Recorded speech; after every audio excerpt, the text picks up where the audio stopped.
موږ ته دا هم ښوول سوي چې رضایت مهم دی او همدارنګه دا چې د مخالفت کولو جرأت او عقلي دلایل هم باید موجود وي او برعکس د بل نظر زغمل هم ډیر ارزښت لري. هغه کسان او میلمانه چې دلته حاضر دي موږ د هغو څخه ځینې پوښتنې اخلو او هڅه به وکړو چې دا بحث د شاوخوا 30 دقیقو په موده کې مخته یوسو. دا 30 دقیقې د دغو پوښتنو لپاره ځانګړي دي چې تاسو یې کوئ او په همدې ډول به زموږ 2 ساعته بحث بشپړ سي.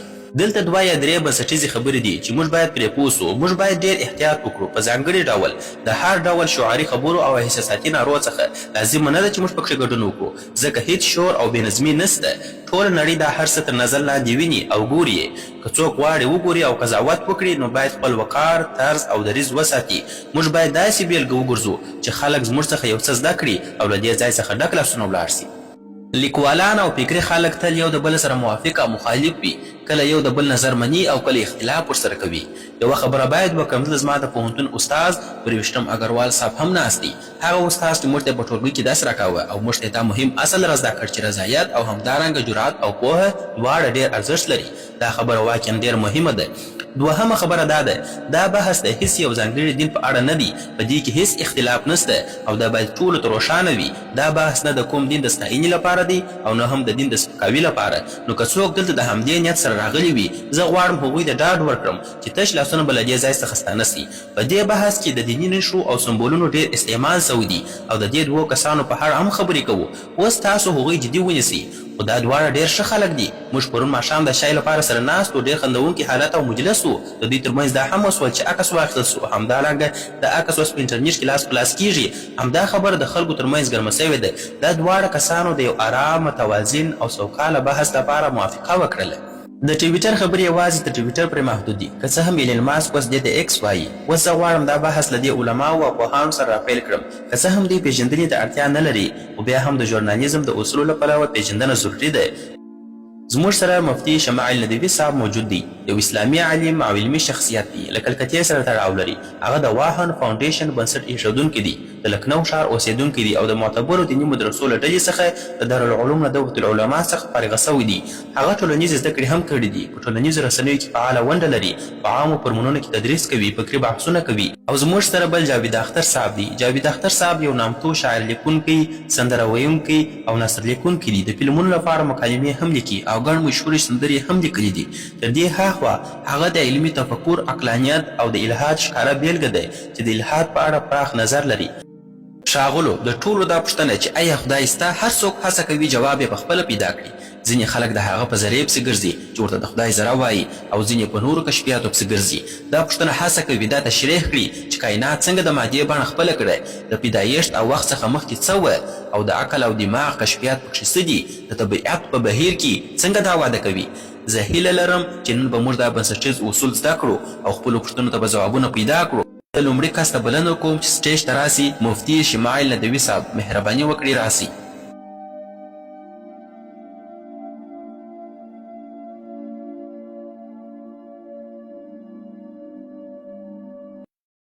ټولې ستاینې د هغه خالق لپاره دي چې دا کائنات د یو ټاکلي هدف او موخې لپاره پیدا کړي دي.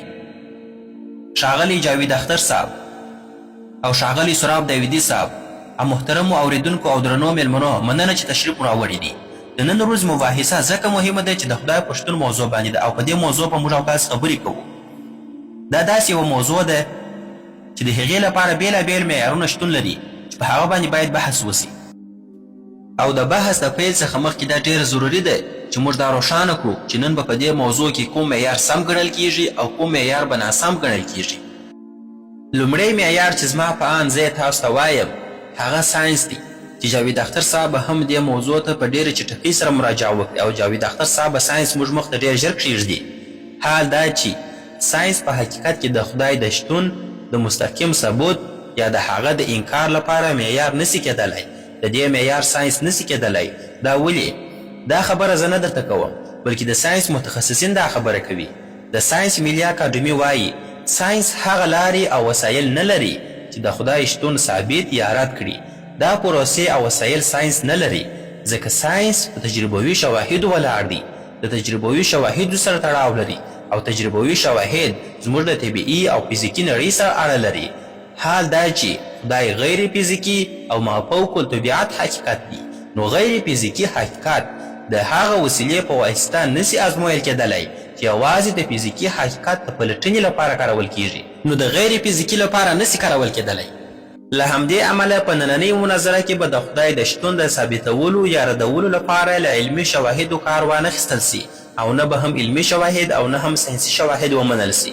دوهم معیار کېدای سي وحی وي، یعنې دا چې د وحی له لارې دا ثابته کړو چې آیا خدای سته که نسته، خو دا معیار به هم نه منل کیږي.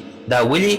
ځکه چې وحی زما له نظره د پوهې یوه معتبره سرچینه ده، خو زموږ د محترم جاوید اختر صاحب له نظره دا د پوهې معتبره سرچینه نه ده، هغه یې نه مني. نو له همدې امله به نن زه په دې مناظره کې د هیڅ دیني کتاب یا مذهبي کتاب څخه هیڅ یو متن وړاندې نه کړم تر څو هغه د جاوید اختر صاحب لپاره د منلو وړ نه وي.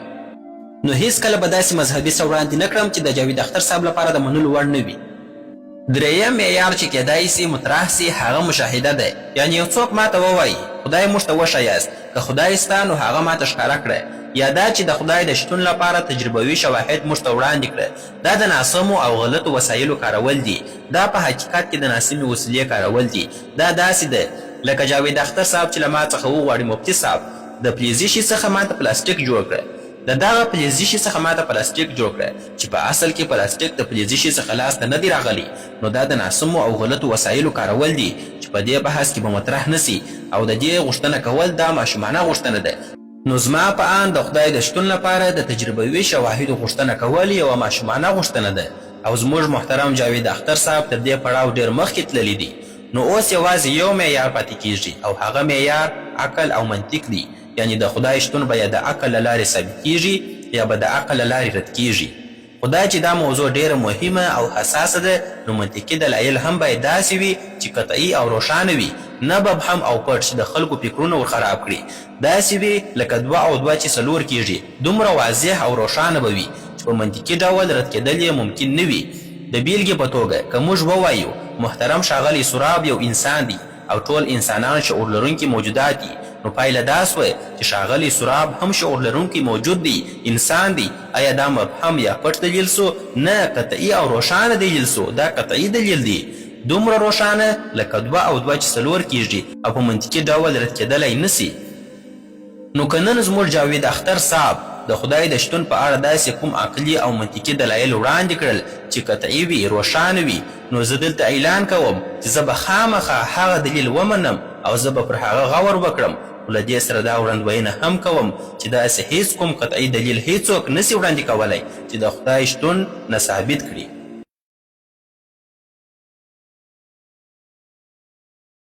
موږ به دلایل وړاندې کوو او قطعي دلایل به وړاندې کوو، منطقي دلایل به وړاندې کوو، داسې دلایل به وړاندې کوو چې ټوله الحادي نړۍ هم رد کولی نسي.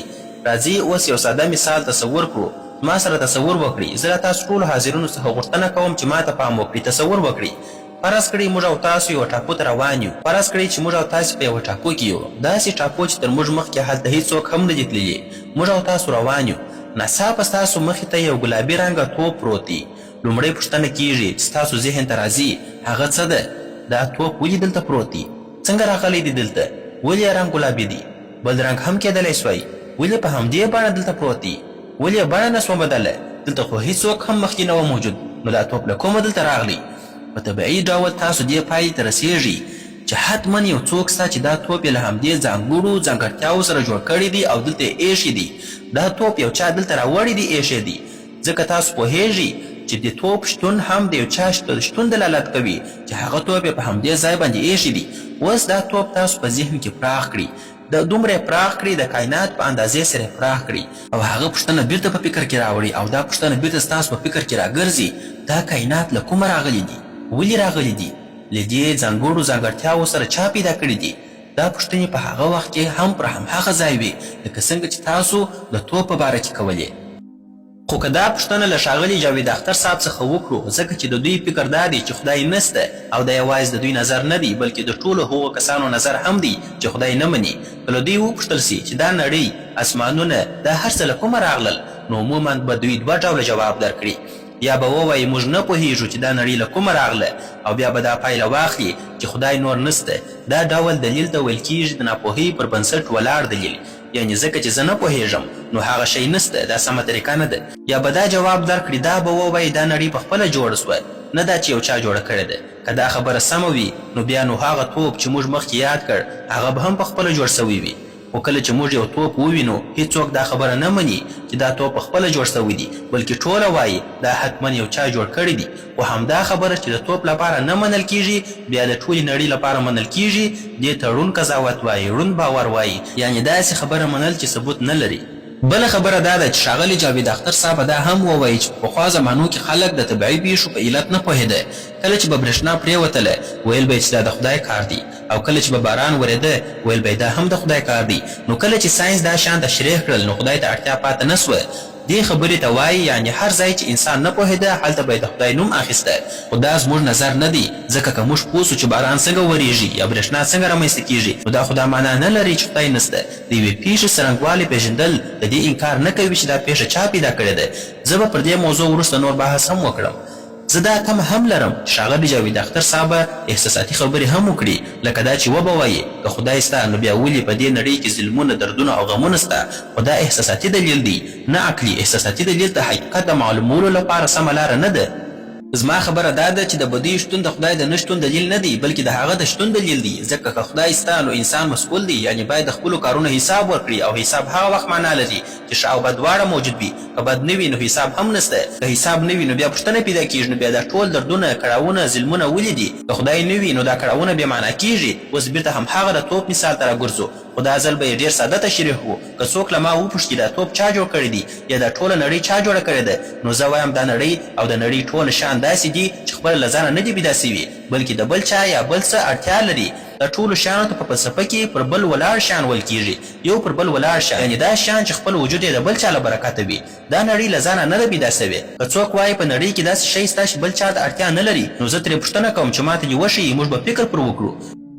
نو کله چې موږ ګورو چې دا نړۍ او هر څه چې په دې نړۍ کې دي، کوم شیانو یادونه چې موږ مخکې وکړله، هر څه چې په دې نړۍ کې دي، دا ټوله شیان چې په دې نړۍ کې دي یو بل ته اړتیا لري. نو زموږ عقل دا حکم راته کوي چې باید یو داسې ذات موجود وي چې بل هیڅ شي ته ضرورت ونه لري، بل هیڅ شي ته اړتیا ونه لري. هغه ذات چې نه شتون یې ناشونی وي، ځکه که هغه نه وای نو دا ټول شیان به هم نه وای، دا کائنات به هم نه وای، په دې دنیا کې چې څه شیان دي دا به ټوله نه وای. که څوک بیا دا پوښتنه وکړي چې هغه ذات بیا چا پیدا کړی دی چې هیڅ شي ته ضرورت نه لري، هیڅ شي ته اړتیا نه لري، نو دا پوښتنه ناسمه ده. ځکه که هغه هم پیدا سوی وای نو بیا به هغه هم اړتیا درلودلی، پر بل چا به تکیه درلودلی، بل چا ته به ضرورت درلودلی، او دا لړۍ به هیڅکله پای ته نه وای رسېدلې.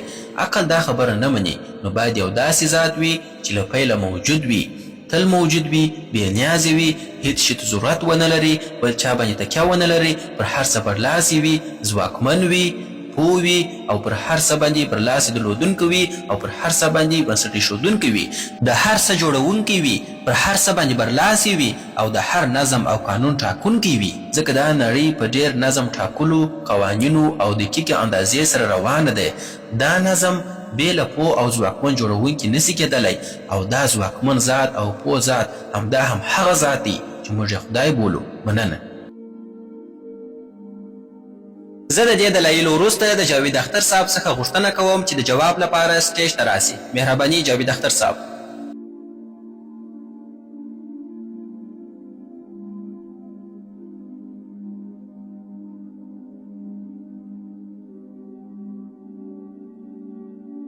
لومړی زه غواړم مفتي صاحب ته یوه خبره وکړم. زما د ساینس په اړه پوهه ډېره کمه ده، نو د هغې په اړه اندېښنه مه کوه، خو لږ عام عقل خو لرم.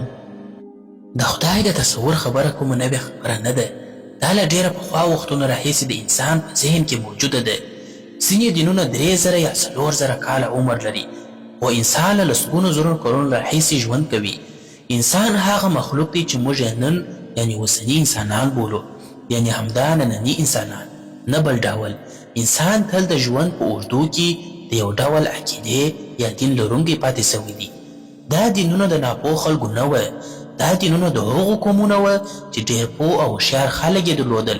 د یونان خلک وه چې ستر فیلسوفان یې درلودل، د مصر خلک وه چې لوی هرمونه یې جوړ کړل، د روم خلک وه چې لوی ښارونه، ودانۍ، د خلکو مشورتي مجلسونه او د ولسواکۍ لومړني اصول یې جوړ کړل.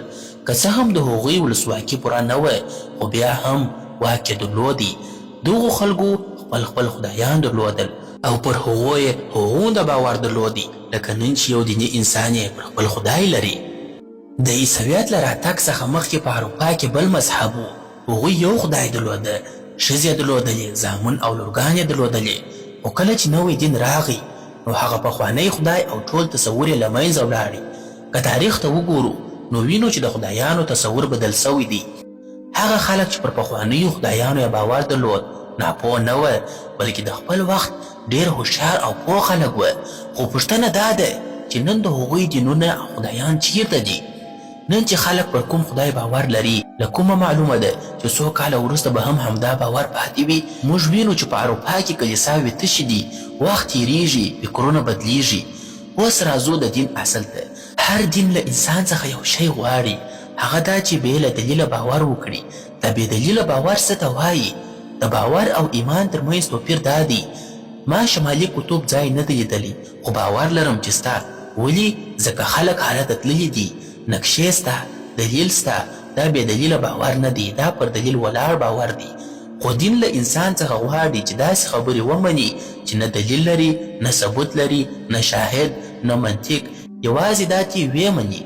دې ته بې دلیله باور وایي. که دلیل وای نو بیا به دا ساده منل وه، نه بې دلیله باور. که زه پر داسې خبرې باور وکړم چې نه منطق لري، نه دلیل لري، نه ثبوت لري، نه شاهد، نه کوم سند، او بیا یې ومنم، نو دا ټوله ناپوهي ده. که سبا زه دا یقین وکړم چې ایلن ماسک زما ورور دی، زه به ډېر خوشحاله سم او آرام به پیدا کړم. خو که څوک راته ووایي ولې یې منې، ثبوت یې څه دی؟ هغه خو امریکایي دی او ته هندی یې، نسل مو هم جلا دی. نو زه ورته وایم دا زما ایمان دی.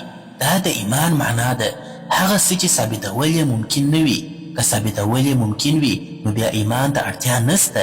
هر څومره بحث چې وکړې په پای کې د نړۍ هر دین پر ایمان ولاړ دی، او ایمان دا دی داسې یقین چې نه ثبوت لري، نه شاهد لري، نه دلیل لري، نه سند لري، بس منې به. د کوم انصاف خبرې چې تاسو کوئ دا د انسان لخوا جوړ سوی مفهوم دی. په طبیعت کې هیڅ انصاف نسته. که یو توپان راسي ونې ونړوي یا حیوان یو بل حیوان وخوري، هغوی ته انصاف نسته، هغوی زندان ته نه ځي. نو ځکه په طبیعت کې د انصاف اړتیا نسته. طبیعت په خپله اصل کې بشپړ دی. اوس که موږ ووایو صاحبه دا وګوره ما دا خواړه وخوړل، ما ته یې زیان ورسوه، آیا هغه ته سزا ورکول کېږي؟ نه، ځکه چې دا یو سیسټم دی، همداسې روان دی. په طبیعت کې بې له انصافه، انصاف یو انساني تصور دی. نو یو څوک چې تاسو ته وایي زه به تا ته انصاف درکړم، دا د انسان د ذهن پیداوار دی، نه طبیعي او نه آسماني. د طبیعت تصور او د انصاف تصور سره یو نه دی. وروره تاسو ټوله یو ځای روان یاست. اوس که تاسو چپلاسې موټر وچلوئ، په چپه لاس ولاړ سئ، نو څه به پېښ سي؟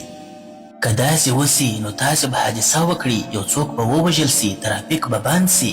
درواغ، بېایماني، رشوت، چپه لاس موټر چلول، دا ټوله د دې لپاره طبیعي قانون نسته.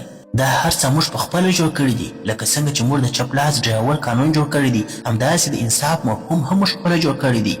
دا انصاف له طبیعت سره هیڅ تړاو نه لري. ځینې خلک وایي چې طبیعت په خپله خدای دی، خو که طبیعت خدای وي نو په طبیعت کې خو هیڅ انصاف نسته. او تاسو بیا وعده کوئ چې انسان ته به له مرګ وروسته انصاف ورکول کیږي. که ما ته انصاف راکړه سي نو زه به ډېر خوشحاله سم، خو زه باور نسم کولی، ځکه چې زه په خپل ځان کې ایمان نسم پیدا کولی. همدا حقیقت دی چې دینونه له انسان څخه د ایمان غوښتنه کوي. دا په خپله دا معنا لري چې د هغو سره پوره دلیل او جواز نسته، سند نسته. شراب چې دی هغه په ډیرو درملو کې کارول کیږي، او په یو سروي کې په امریکا کې سوی دی ویل سوي چې د اوږد عمر خلک څوک دي. په یوه خوا کې هغه خلک و چې هیڅ شراب یې نه څښل، او په بله خوا کې هغه خلک و چې بشپړ بوتل شراب یې څښل. تر ټولو اوږد عمر د هغو خلکو و چې د په ورځ کې به یې یو ګیلاس یا 2 ګیلاسه شراب څښل او خواړه به یې ورسره خوړل. خو بیا هم موږ شراب بد ګڼو، او زه یې په خپله بد ګڼم. ولې؟ ځکه چې داسې نه کیږي. ځینې شیان عادت کیږي او همدا عادت ورو ورو زیاتیږي. تر اوسه پورې تاسو داسې څوک نه دی لیدلی چې شیدې وڅښي او 10 کاله وروسته هماغه یو ګیلاس شیدې څښي. داسې نه کیږي چې له سهاره تر ماښامه یو ګیلاس څښي. نو مذهب هم د شرابو په څېر دی چې ورو ورو زیاتیږي. لکه څنګه چې سرطان زیاتیږي، لکه څنګه چې شراب زیاتیږي، همداسې زیاتیږي او عادت کیږي. نو که دین په اعتدال کې وي، کیدای سي انسان د ځینې ښې لارې ور وښیي، خو که ډېر سي زیان رسوي. لکه ځینې شیان چې لږ ګټه لري خو ډېر یې زیان لري. زه باور لرم چې مفتي صاحب له هغو کسانو څخه دی چې دین یې په سمه اندازه کارولی دی او زه خوشحاله یم چې ورسره ومې لیدل. خو که نړۍ ته وګورو نو ډېرې بدمرغۍ د هغو خلکو له لاسه سوي دي چې ځانونه یې ډېر دیني معرفي کړي دي. اوس ما وخت پوره سو. مننه.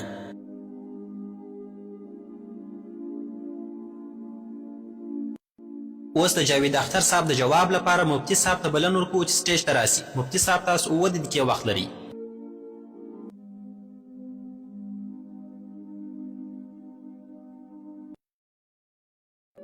لومړی خو مننه او تر هر څه مخکې د محترم جاوید صاحب خبره را اخلم.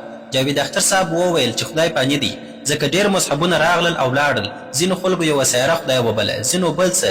زما خبره دا ده چې هر څوک چې کوم محتاج او تړلی شی خدای وبولي په خطا کې دي، ځکه محتاج شی خدای نسي کېدلی، هغه خدای نه دی، خدای کېدلی نسي هغه. موږ دلته د هغه ذات د ثابتولو لپاره ناست یو چې وجود یې حتمي دی، چې هیڅ شی پر ولاړ نه دی بلکې هر څه پرې ولاړ دي. موږ د هغه اصل خبره کوو چې تلپاتې له پیله موجود او بې پایه دی.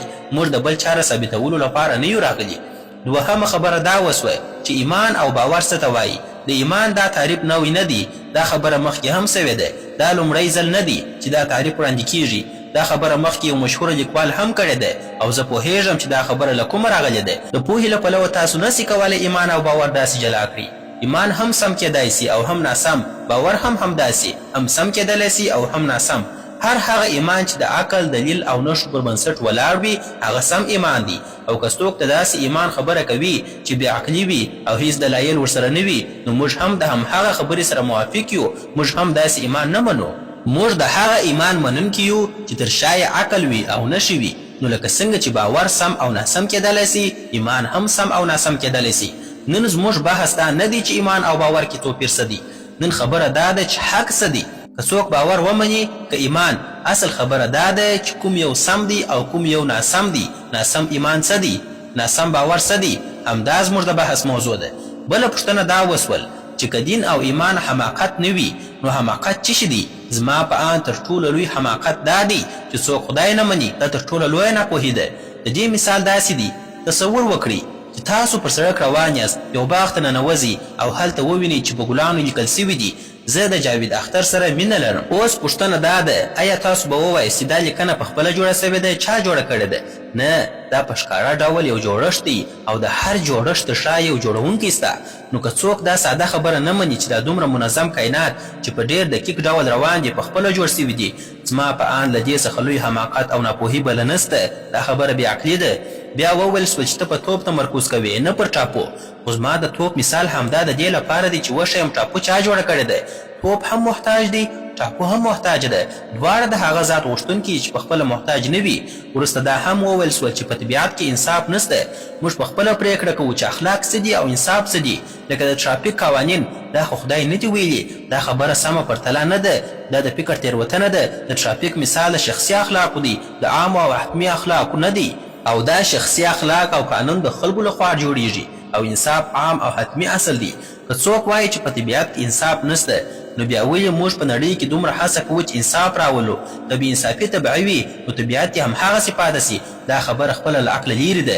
ځینې کارونه په اصل کې بد وي او ځینې ښه وي. دا بدوالی او ښهوالی بدلېدونکی نه وي. خو ځینې کارونه داسې وي چې خلک یې د ټولنې د هوکړې او یا د شخصي خوښۍ له مخې ښه یا بد بولي. خو انصاف چې دلته پرې بیا بیا خبرې وسوې دا عام او حتمي اصل دی، شخصي نه دی. که څوک وایي دا هم د خلکو په خوښه بدلیږي نو زما پوښتنه دا ده که خلک سره هوکړه وکړي چې ظالم سم دی نو آیا ظالم به سم سي؟ وروستۍ خبره دا وسوه لکه شراب چې لږ وڅښل سي نو اغېز یې زیاتیږي. همدا حال د دین او مذهب هم دی.